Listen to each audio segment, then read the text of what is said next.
Pemirsa, dikenal sebagai selebriti dan juga MC papan atas, serta memiliki penghasilan besar, Raffi Ahmad pun dijuluki sebagai Sultan Andara. Penghasilan yang diperoleh Raffi selain dari gurita bisnis yang dimilikinya, bayaran Raffi sebagai MC atau pemandu acara juga terbilang fantastis. Kabarnya untuk sekali mengisi acara, Raffi dibayar 400 juta. Ya, merintis karir dari nol hingga dikenal sebagai MC termahal tanah air, wajar saja jika bayaran Raffi mencapai ratusan juta rupiah. Bahkan Raffi pun mengaku jika dirinya sempat dibayar hingga 1 miliar untuk menjadi MC di sebuah acara di luar kota selama 2 hari. Lantas benarkah penghasilan Raffi dalam 1 bulan bisa mencapai puluhan miliar? Kalau sebulan tuh kira-kira gue kerja semuanya dari TV, dari yang lain-lain tuh bisa lihat. Beli satu komplek di BSD kali. Masa sih? Komplek apa dulu sih? Nggak lah, komplek. Ya kan. beberapa kafling lah di BSD gitu. Komplek mah kamu berarti harus komplek. Kalau townhouse Ya bisa. Terus bisa ngumrohin semua karyawan juga.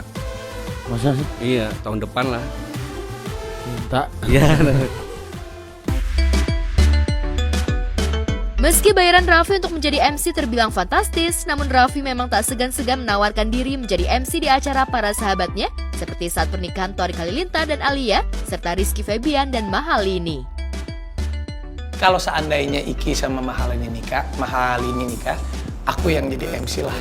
Yang bener Bener, nggak usah bayar, bener. Yang bener. Kesini dong, kan kesini. Nggak usah bayar, Pak. Bener. Ya, dicap sebagai selebriti Sultan, Raffi juga memang dikenal dekat dengan Presiden Joko Widodo. Beberapa kali Raffi bahkan sempat diundang ke Istana Negara atau acara kenegaraan.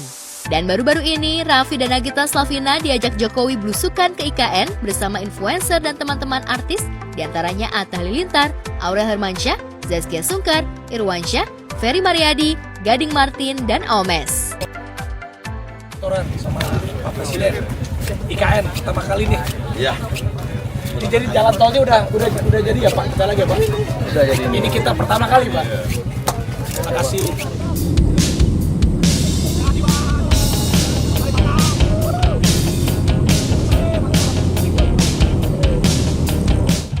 Keren Pak. Terima kasih Pak. Keren luar biasa Pak. Terima kasih. Usai berkeliling IKN, malamnya Raffi pun menikmati suasana malam di IKN yang begitu indah sambil bercengkrama dengan Ibu Iriana dan Presiden Jokowi. Raffi dan Gigi bahkan sempat meminta doa kepada Ibu Iriana dan Presiden Jokowi agar bisa kembali memiliki momongan. Bu, doain aku Bu punya anak lagi Bu. Amin. Hehe, makan apa nih? Di IKN nih. Apa nih Nyo? Kambing guling Bu. Kambing boleh juga nih. Malam hari. Terus malam hari. Suasana malam. Raffi pun mengunggah momen-momen bersama Presiden Jokowi dan Ibu Iriana di akun media sosialnya. Unggahan Raffi sontak saja memantik komentar dari selebriti lain, diantaranya pedangdut Inul Daratista yang rupanya ingin membeli tanah di sana dan membangun bisnis karaoke.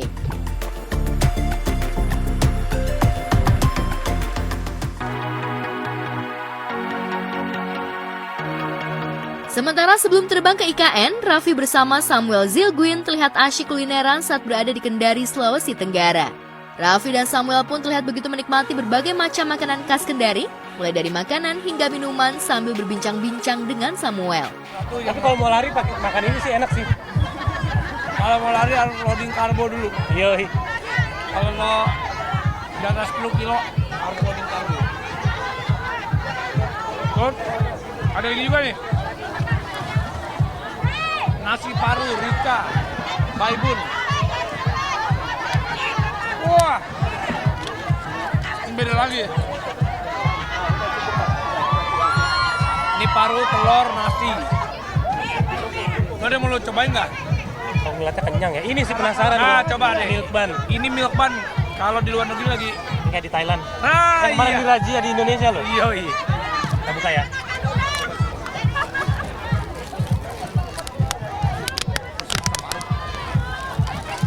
Wah, milk bun.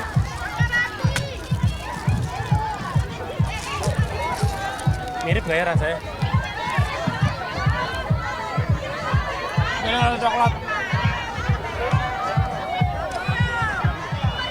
Bilang cocomi pale. Cocomi pale. Apa tuh artinya? Mantep banget. Weh, Cocomi pale.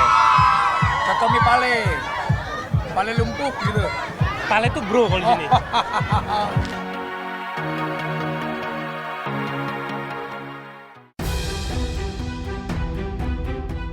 Sementara itu, pedagang tongseng di alun-alun lama Ungaran, Semarang, Jawa Tengah diduga dengan sengaja mengepruk atau menaikkan harga dagangannya kepada seorang pengunjung yang berasal dari luar kota.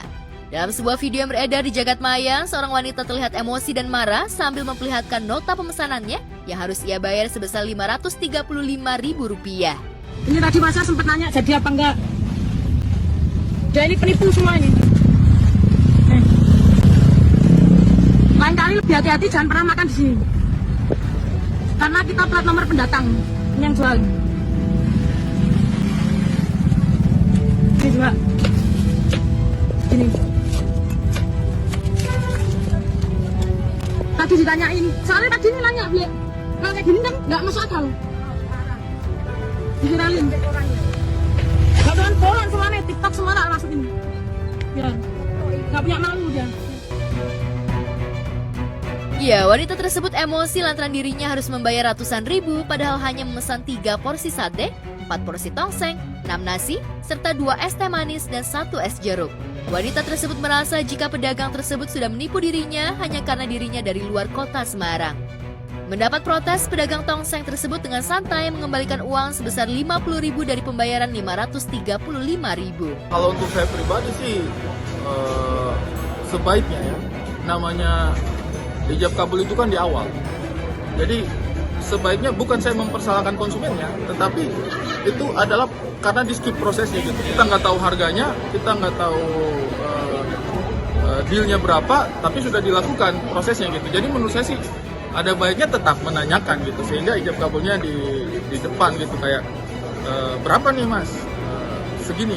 Oke, kalau kita setuju ya sudah kita lanjut, kalau enggak ya jangan gitu. Karena menurut saya itu bukan masalah dia getok harga atau konsumen tertipu, masalahnya adalah proses akad jual belinya itu nggak dilakukan di awal, itu yang di skip.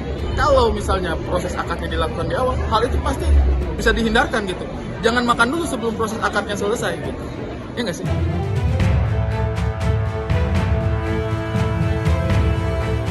Di tempat berbeda, jika biasanya angkot atau angkutan umum banyak digunakan masyarakat lantaran harganya terjangkau dibandingkan dengan ojek online, namun penumpang angkot di Cikarang justru dibuat kaget lantaran saat menaiki angkot K17 justru harus membayar dengan harga yang mahal, yakni 50.000 untuk 2 orang, yang artinya per orang harus membayar 25.000. Ongkos angkot ini tentunya lebih mahal dari transportasi lain. Dalam video yang beredar di jagat maya, seorang penumpang sempat mempertanyakan mengapa ongkos angkotnya mahal, namun sopir angkot justru menjawab tidak tahu. Tapi di sini emang paling mahal sih bang. Di sini emang paling mahal sih. Iya, emang iya. Enggak, maksudnya kenapa mahal gitu. Lah emang harga segitu, saya kagak tahu emang dari sononya segitu. 5.000-an itu, udah 5.000-an deh.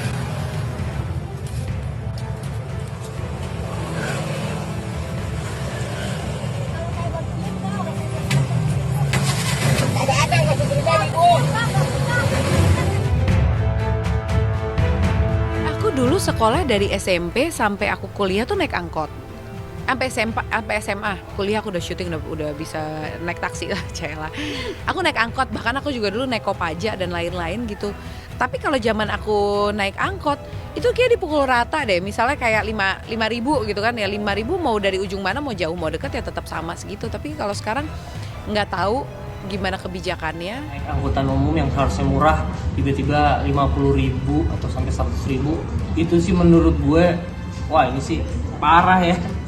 Orang kan pengennya naik angkot tuh biar bisa lebih murah gitu. Kalau naik angkot harganya 50.000, mendingan naik online gitu, ojek online atau mobil online sekalian, dia AC, cepet juga, nyaman. Nah kalau angkot kan maksudnya biar orang lebih irit gitu, kok ini jadi lebih mahal. Sontak saja, video tersebut mendapat beragam reaksi dari netizen dan juga sederet selebriti.